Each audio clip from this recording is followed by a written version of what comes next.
હા કે ના? હા મહારાજ, પણ અમારી પ્રીતને ભૂલવા હું વચને બંધાયો છું. આવા વચને કોની સાથે? આ સેનાપતિ સાથે. તો સાંભળી લે અમર, આ કપટીઓને અપાયેલા આવા ગાળા વચનની વેદી પર હું મારી એકની એક દીકરીને હોમી દેવા માંગતો નથી. તારે તારી વાતને વળગી રહેવું હોય તો મને વાંધો નથી, પણ મારી એકની એક દીકરીને આવા કપટીઓને હવાલે તો હું નહીં જ કરું. સૈનિકો, લઈ જાઓ આ કપટીઓને આપણા રાજ્યના સીમાડાઓની હદ બહાર. મહારાજ, અને ફરી ક્યારે જો રાજ્યના સીમાડાઓની અંદર પગ મૂકે તો મારા હુકમની રાહ જોયા વગર એમના માથા વાડી નાખજો.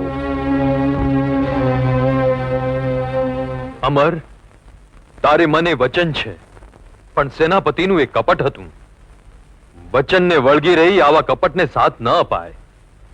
માલણના સુખનો વિચાર કરીને પાડો હા, તો એકાદ સારો દિવસ જોઈ તમારી આ અમાનત તમારે હવાલે કરી દઉં.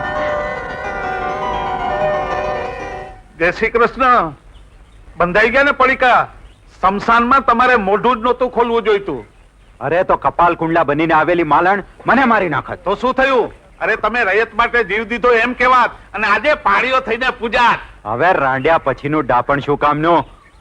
આગળ શું કરવાનું છે એ વિચાર કરો. જય શ્રી કૃષ્ણ. હવે શું કરવાનું? હવે તો આલિયાની ટોપી માલિયા માથે ને માલિયાની ટોપી આલિયા માથે.